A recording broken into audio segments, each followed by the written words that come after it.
internationally. The idea is that they're going to sacrifice Russia to communism. And arrayed around him was that the label of the photographer who's referenced here is the nausea was shown as a hand outstretched and so on. There's like all of these people who are involved in this sequence of all, and there's this interesting figure here, and if I zoom in here, you can see it better. This is clearly a secularized Jew, stereotypical ugly physiognomy that's often applied in these kinds of history. But in case of this thing, it's also like he,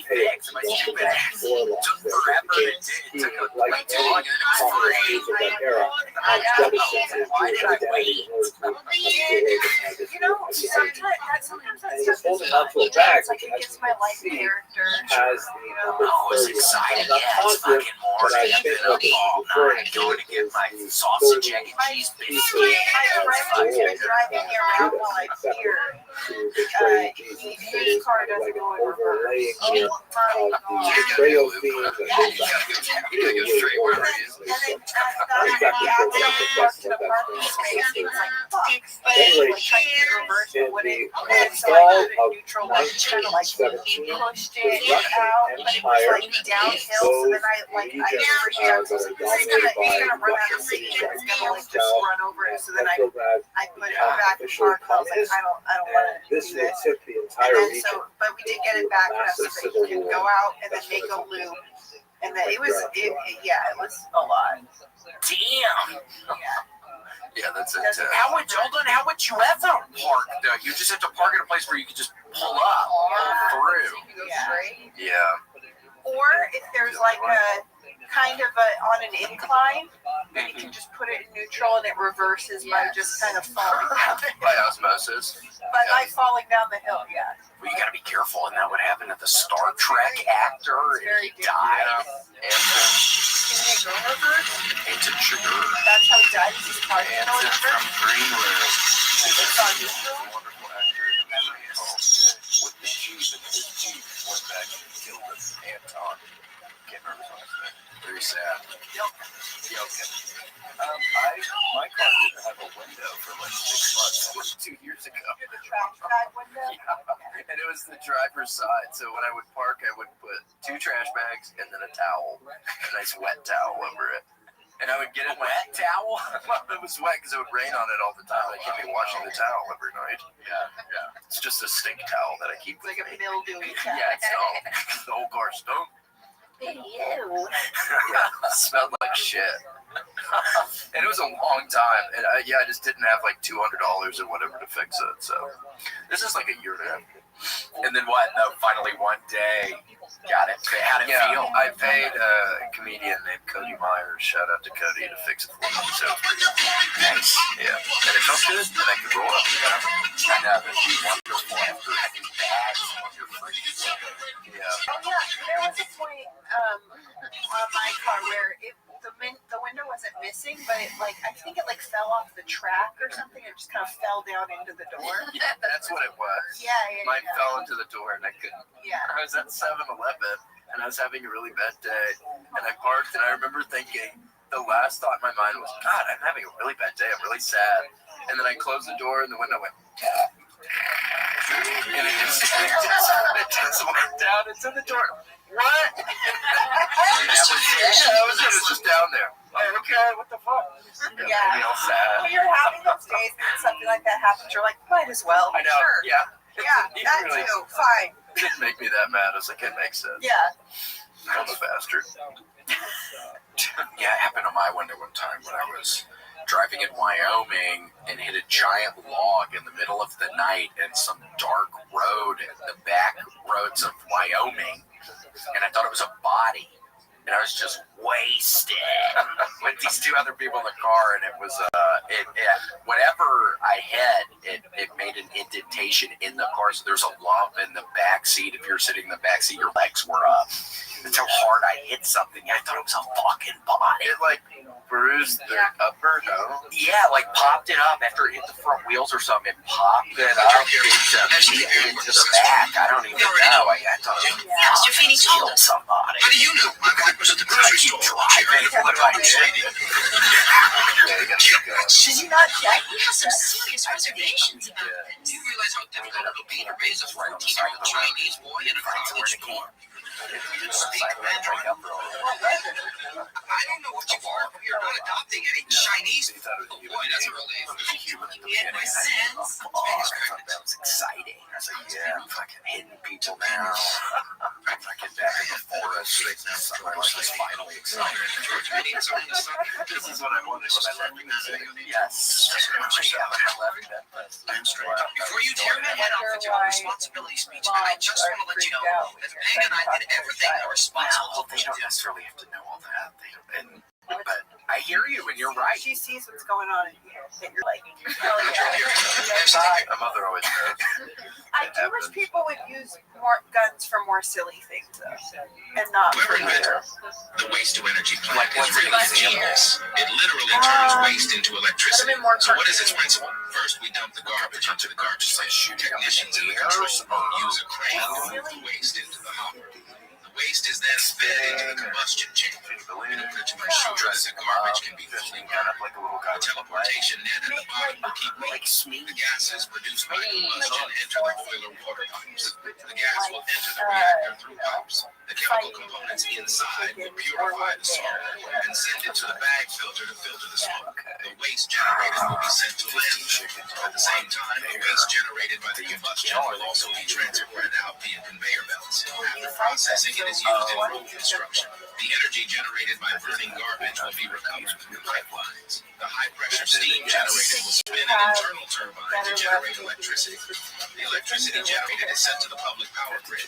The remaining heat is sent through pipes to residents' homes for heating. Jungle Book. What was his name? Baloo. chickens are crazy. Yeah, they don't have to be. And have you It's nature versus nurture. have you made chickens submissive before? I've met many chickens. I've met many chickens. First of all, animals love me because I have a pure soul. Gator loves you. I can confirm with our sweet little Gator. She was barking up a storm in Tulsa, and then she saw Casey, and her eyes lit up, and she ran right to him. Hello. Does somebody need a kiss? Yeah. Animals love me. Animals love me too, but a homeless man looked into my eyes and told me that he saw the devil in my eyes. But animals love me. When was that? Yeah. This was years ago. Was that when he was doing your tarot? It was in San Francisco. What did you say to that? Just keep on walking. I just kept on walking. Yeah, And I was like, probably. I also got the devil card in tarot. I'm fucking with the devil somehow. I used to, when I worked at the grocery store, every time the total would turn to 666, I would save the receipt because it was like these paper receipts that would do out, and I would put it underneath like the score bars or whatever candy bars were right here. I think you told me this the last time you did. Oh, did I? I don't think Casey had ever heard of it. Yeah, oh my gosh. That's so weird. But yes, I would save all those, and I always thought somebody found all of those whenever I quit. They finally did up the candy bar box and found all the 666. It was tons of them. I would save every single one. Like you would hide them at under different candy bars or the same place? Same one. So they found a little pile under there of the devil's number, but it scares me. Sometimes I start seeing it everywhere, and I'm like, oh God, this is a sign. I have a question. How do you have your beard and not just do this all the time? He does. Well, I'm pretty good right this second because I kind of have this in my hand. He does. Well, I got better when it was trimmed. I got better because it got to a point where it was weird. Did you ever notice that case? Would you notice me doing it? Did it bother you or anything? No, it didn't bother me. Yeah, that I think it would bother. No, I mean I do stuff like that. I don't know. Oh, I love it. It feels good in my fingers. You play with it a little bit, but it's not. I'm not sitting there going, man, this motherfucker. I hate when this fucker does that. Yeah, for sure. It's okay. Yeah, no, I loved it. It feels good in my fingers. Casey, you're letting yours out a little bit. What, my hair? It seems like it a little, your facial hair.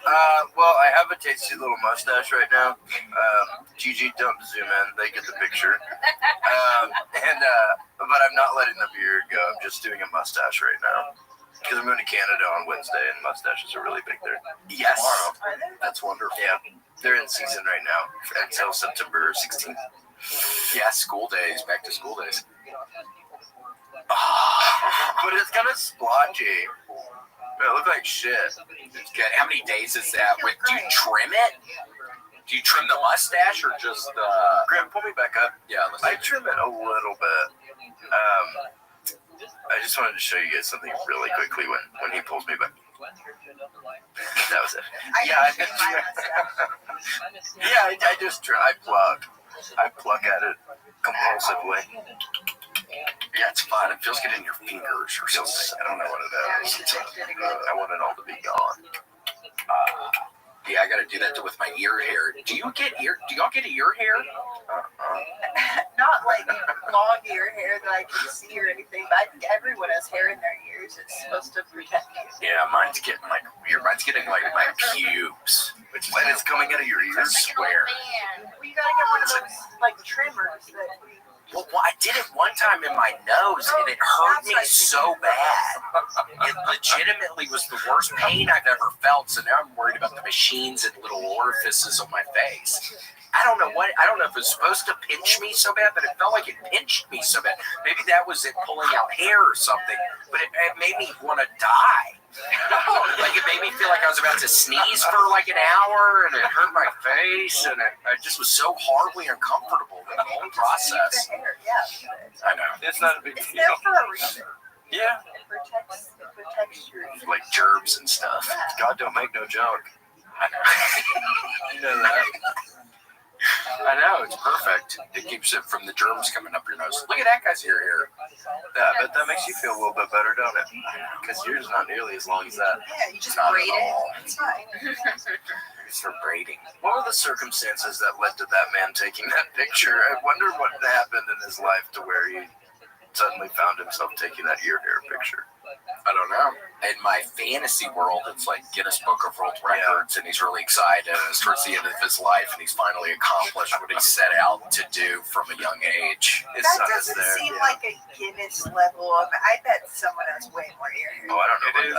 This is pulled from Guinness. Come on. Come on. I think he's always made that. Get real. We're working on it. Well, thank you. First off, I appreciate you saying that, and I just might stop trimming it. It's the longest ear hair. Yeah. Ew. It's nasty. Yeah, can you even I make can him pull up, Q-tips? here's another photo. Well, he looks better, I think, in that second. Yeah, you dyed it. Let it go natural. This feels like it's hair growing on the outside of the ear, though, rather than like from the deeper Such ear an hole. interesting looking man. Bosley Hair Solution. Yeah. Yeah, that'd be funny if it was a Bosley commercial. Just about growing your ear hair. I was tired of hearing. That's crazy. Yeah, he looks like little elf man or something with the hair on top of his ears growing. That's a fun look. How bizarre. How bizarre. How bizarre. Do you remember that song? Of course. Yeah, that's a class. How bizarre. How bizarre. Is that the same song? Uh-huh. Driving me crazy. How bizarre. How bizarre. Is there always this much singing on your podcast? I feel like we've gone through like 4 songs. Okay. Yeah. I like it. We're transitioning a little into... I mean, with Casey's ability to dance like that, we have to. We never had a choice. Never any choice. What's the song you hear in your head when you do? I'm coming out. When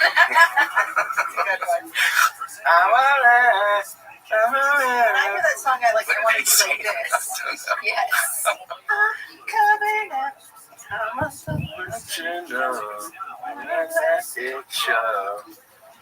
I am coming out. Yeah, I love that one. Pop, lock, and drop it. That's what I think. Sometimes when I try to dance, that's what I'm thinking in my head. Yeah, pop, lock, and drop, because it helps you snap better. I hear Shakira. Oh, Which one? I caramba. Te aviso, te anuncio. That's a good one. That's It starts out like a salsa. It's like sexy. I don't know anything. Yeah, I don't. What was her? She had a couple bangers though, didn't she? Or that one. I think one of them was Don't Lie. Don't Lie. La Cultura.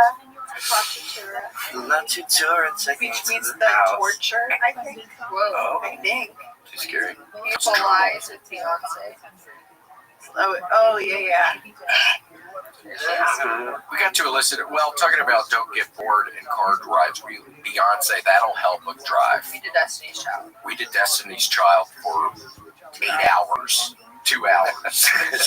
That'll help. You did a full Destiny's Child drive? Yeah, and then we did every version of Hallelujah. Oh yeah, then we listened to every version of Hallelujah. Why is that song so hot? It's so good. It's always been hot. Is it a sexy song? It's a sexy song, right? Well, it's kind of sad if you listen to the lyrics. It is, but also. I'm kidding. I don't know what the lyrics are. I just remember something about tying to a kitchen chair. And cut his hair. Yeah. And the Hallelujah. And from the lips, she drew a hallelujah. Yep. I wonder, is it a happy or sad song, Grant? It's a sexy song. Yep. Oh, I don't know what's sexy about being tied to a kitchen chair and forced to cut your hair. What the hell are you talking about? What do you mean you don't know what's sexy about that? Eric has a hair dryer. Do you do that? Do you tie William to a kitchen chair? Yeah, because he hates haircuts. You're just gonna tie my ass down to that fucking thing. I'm moving around. He's fucking hot. Hell yeah. Yeah, tie me to your mind real hot, touch it to my back of my neck if I move around too much. It's just like this fucking. Yeah, if you do it high up enough in the hairline, you can see it. Yeah, you're the sweat with a hairline. Yeah. He doesn't stay still. That's so hot. I'm like turned on right now. Yes, burns my ass and I'm just sitting in there sweating and sweat's dripping off on my body and it's just this. And it was curling hair. Yeah. How about that? And then you tell him good boy. It's a treat. This baby wants a bow. It's a little mini Snickers. Yeah, I'm gonna get a little mini Snickers and get to hang out with Gator in the bedroom. You want 6 little mini Reese's? Hey, I get the little Reese's cups. You binge eat them, so she gives you a whole pot full. You want 12 little fucking marbles of Wetzel's pretzel? Guilty as charged. Annie Ann's pretzels. I agree. Fuck Wetzel's. Yeah, fuck I agree with that. Annie Ann's. I don't know who Annie Ann's is, but I'll eat it. I'll eat it all day, every day. What do you get? Plain pepperoni? It depends on my mood. I'll get plain. I'll get a cinnamon sugar. Ooh. Sometimes I'll go a little wild, and I'll get the like sour cream and onion like kind of one. Yikes. It's good. So what's that? Almost like a potato chip? No, it's a regular pretzel, but then they dip it in like a powder. It's like a powder. Oh. Oh, God, that sounds hot. That's making me a little hot. You guys are all fucking Do you guys have? What's happening? You're horny about the wrong stuff. Hallelujah. Hallelujah, haircut. Soft pretzels are orgasmic. Yeah, you ordered some over the weekend. Look, I have them all the time. I eat them all the time. Do you guys have any hands out here? In the mall. In the mall? How far? Oh my gosh, should we go to the mall after this? Just for some pretzels. We could poke our heads in the Pokemon store, even though I haven't been playing it recently, but now I would be able to recognize some of them. I could find the ones I was playing with. Yeah, I don't gotta go to the mothership until like 7. You're a good Squirtle. Got plenty of time. Good. That's exactly how it would go down, Casey. Yeah, Erica, look, it's whatever. It's country. Have you still been playing your Game Boy thing at all, or not as much, really? I phased out. I'm gonna play it on the plane. I have a long ass flight tomorrow, so I'll do it tomorrow. Yeah, where are you going again? Edmonton, Canada. Cool. Yeah. Where is that? Is that like more in the middle if you're looking? I have no clue. I have not looked it up. Yeah. I don't know where that is. No clue. But it's a long flight. It's like 7 hours or something. So. Really? Yeah, it'd be a long thing. Oh my gosh. I have a flight tomorrow too. Where to? That's okay. Back to LA. You can stay a little longer if you want. She's thinking about moving. No, I'm kidding. I mean, they'll like convince me for like 10 minutes, and then I'll be like, God, no. But I'll come out here for like a month, I think. Yeah. Because these 4 days have been very fun. Which is great, yeah, since we've done a lot of the mothership and done a bunch. Really fun. Love it. Love it. Love it. How are patrons? How are the patrons? Grant, any questions? Any final remarks? What do they want from us? Final, are we done? I believe. Look at those fucking mini hot dogs. You guys want to see what they're saying? Or you can tell us some good ones. Get your ears waxed. This is what I'm waxed? Oh, yeah, you can do that. That would probably really hurt. Yeah, that would hurt so bad. I feel good. But almost You might get used to it. like a tattoo. Yeah, I kind of like it when they wax my eyebrows. It's kind of like a mini Mm-hmm. It feels kind of Let's accidentally take the drum out. The eardrum. You can't Could you imagine? Yeah, I can't. I didn't want to think about that. And it's just a tiny little thing. Just a little drum the size of a bean. Or a string. I know, inside of the ear. It's just a tiny little deal. Are you? Sorry. Is that your ringtone? Yeah, that's hilarious. I'm so take sorry. It? No. Can you take it? Kat, I'm literally doing the William podcast. What? I'm doing the William podcast. You interrupted. Well, put your phone on. Put your phone. Love you.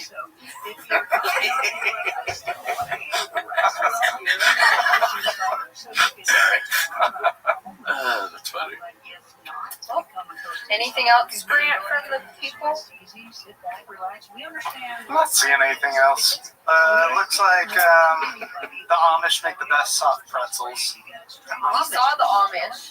We did in Tulsa. There must be a pretty big Amish community Do the there. Amish sell things? Like, will they sell you a pretzel, or is that against their Amish? I don't know. I think they sell rickety-ass barns to fucking suckers is what they generally do. I'm kidding. Punks and posers. Yeah. Well, you could trade them like a fucking stick or something for a pretzel or a board. Yeah. They can trade boards. Any kind of wood, yeah. Even a stick, if it looks like a gun or something. If it's like a cool-looking stick, you can trade that to Amish people. Oh, they're happy with that. They did have sweet little haircuts. All the they all had funny little haircuts. That's the price you pay, I guess. For being Amish? For being Amish, yeah.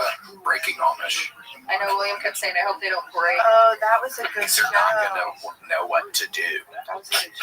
There's a whole world out there. Yeah, they're going to have no idea what to do when they break Amish, if they break Amish, if they get the nerve up. Yeah.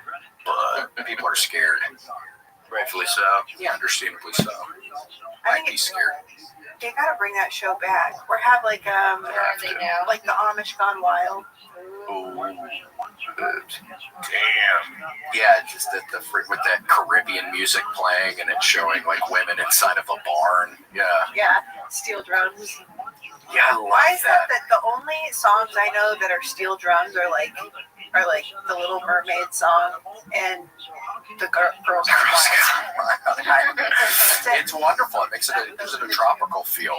I love a good steel drum. From the big island. It makes you think about islands and bare titties. Love a good steel drum. Ooh, with the spray tan again. Okay, so if we can get 100. What was our numbers? 169 and 200. 169, I'm getting a spray tan. 200, Casey's getting a spray tan.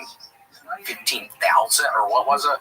There's another level. It sounded a little scary. 5,000 to wear the skin. To wear the skin, yes. So we're a good ways away from that, thankfully. Yes. Should have a couple more months with the skin on. So we'll see. Well, thank everybody. Tan. And super tan. Can't wait. Next time I'm back here, I'll know how to do a pull-up. I will learn. We can show off our spray tans to you because maybe we'll start really liking spray tan. Yeah, we're gonna get you addicted. make them You will get addicted to it. It makes you like you're like, I look so good. If you can't, they always say if you can't tone it, tan it. Damn. That's what I've always said. And when I had a spray tan, I was like turning myself on. I was like looking in the mirror and I was like, damn, girl. You're skinnier, your eyes and teeth are whiter. Yeah. So it sounds like a godsend. Well, we'll look into it. Yeah, I want to get it on my teeth. Yeah, that's right. Dark brown teeth. George Washington style. Okay, well. Well, Matt Foster. Probably not the mole. We'll figure out who you are. Rachel O'Donnell, Sandy Shinny Shinokaya from the Big Island. Satrack, Shiva, Snow Roach, Gaming Crew, Twig the Freak, Vanderweed, Vicious McFisty, White Magic, William and Casey. The Cats. William Gearin, William Montgomery, the Union Army General, very cool. And Anthony Whiplash Margenson. Does that say banana fat? That's the skin we have. Art of Sean King, Ashley Belfield, it's going too fast, Big Action. Big McNaggies for the Spankies, Big Rig up for a 5 Bronson Prisbridge, Corbin, Joseph Daniel Hunter, Danja Fox, Dank Vote, Destiny A. Ford, Dova King, Dr. B. Dugan, the doctors in the house, Eli Slugworth, Selectman, Gary Gay Boobs, I love Big Max, Jake Dizzy, Jenny J, John Ruby, Chokai times 2. John Shaw, Justin Threckle, the Doctor's Son, Captain Chaos, Kiltony Facebook, Kyle Heath, Larry, Matt Foster. Oh, these names are repeating now. And probably not the mole, and we will figure out who you are. That was kind of fun, though, that whoever did that as their name, because maybe it's trying to get the pressure off the real person, but we'll figure this one out. They're trying to trick us and be like, me? Why would I do something like that? Wouldn't that be crazy? When we know it's fucking you. We know it. It'll be a dumbass. Yeah. Stop being a dumbass. It's not funny to be dumb. Yup. Big thank yous for my smankies. Alrighty, well, thank you. Thank you, Nicole, so much for being on the show. Where can people find her? Thanks for having me. At Nicole Buchanan on everything. BECANNON. Cool. Nicole's a wonderful lady. Yeah, Nicole's hilarious. Thank you. I think that for you guys as well. We're very sweet. Well, thank you. All right, well, that's our time. Thank you. Thanks for joining us for this week's episode of The William Montgomery Show. Send your questions, artwork, and manifestos to The William Montgomery Show at gmail.com. And make sure to leave William a voicemail at 737-471-1098. Never miss an episode of The William Montgomery Show by subscribing to The William Montgomery Show channel on YouTube and anywhere podcasts are sold. And make sure to show your support for the show and join our scrappy crew of child soldiers, bounty hunters, and mercenaries at patreon.com/The William Montgomery Show. Check out William online at william.f.montgomery1 on Instagram. For more William Montgomery, check out Kill Tony on YouTube and check him out live at the Comedy Mothership in Austin, Texas every Monday night. Find more of me, Casey Rocket, at patreon.com/Casey Rocket. Follow me on Instagram at Casey Rocket. This episode of The William Montgomery Show is recorded at Record ATX Studios right here in the heart of Austin. The William Montgomery Show is produced by William Montgomery and Record ATX. The anthem is sung by William Montgomery. The drums are sung by William Montgomery. The words are sung by William Montgomery. Thanks for joining us. See you next time. Shh! Who the fuck said that? I'm trying to have fun tonight. On their vision of their mind, they're getting all these videos and all these things, so they have this trust that their higher self and God is sending them, what they need to see. Because it all happens,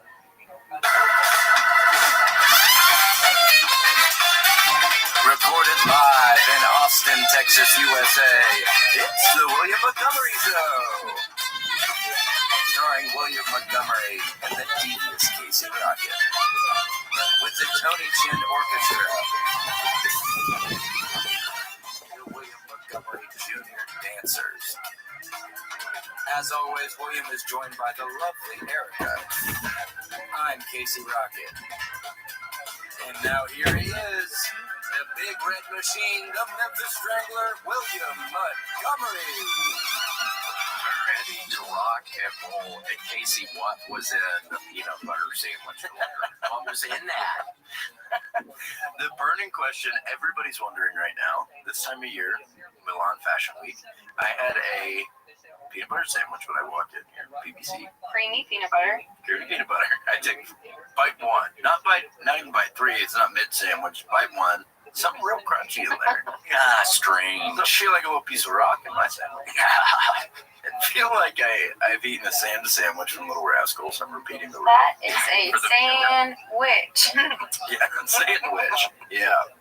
It had a little rock in it. That's weird. Well, Casey Rocket. You spit it out. I spit it out. Thankfully, I didn't swallow it.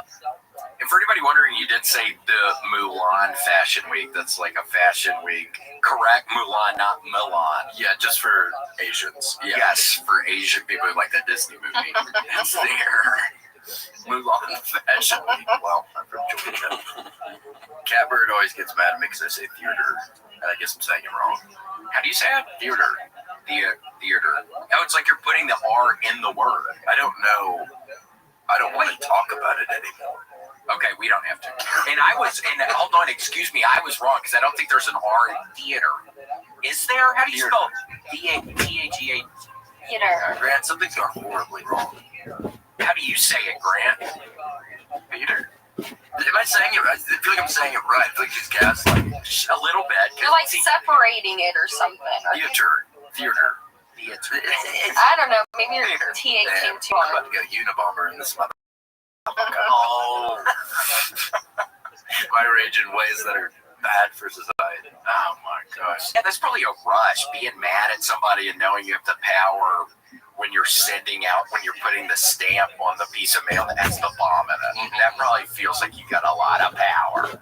When you know some idiot's about to open up this bomb package. A job well done. Yeah, it's literally like the bow of the president. Like you put the stamp on and go, oh, what a relief. Yes, out of my hands. And then cut a week later until he's opening it up and it's just shrapnel shredding through some poor family in their kitchen. And the bomb's being what a delight.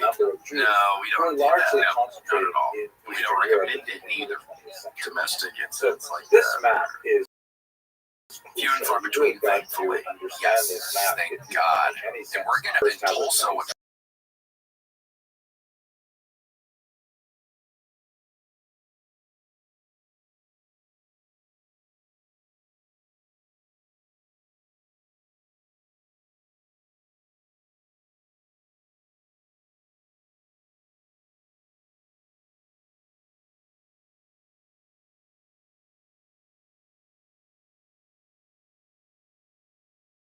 a very I think I see now. state that was actually dual monarchy. These three large empires dominated the region. But after World War I, there were a number of peace treaties that divided these three empires up Children's into museum much as well. smaller countries and actually resulted in a tremendous amount of dissatisfaction. Primarily located in those peoples who lived in these three regions with particular nationalities, meaning the Germans in Germany, the Austrians and Hungarians in Austria, Hungary, and so on. There were a lot of winners on the other hand. his accomplices that were never caught and the FBI refuses to acknowledge all kinds of cool countries. Like, for example, yeah, and those people there are the real, which of course was a country the FBI, they get these people, they trap them, they put them in these secret jails. I mean, too bad for these people. What happens to your life? Yeah, these black sites, and you never come out of it, and your family just, they don't even get to know where you went. Tremendous exaltation for the Poles, although there are lots of non-Poles living in Poland, including Ukrainians, Lithuanians, Jews, and a number of other people. Then you have Austria and Hungary, which once this massive country.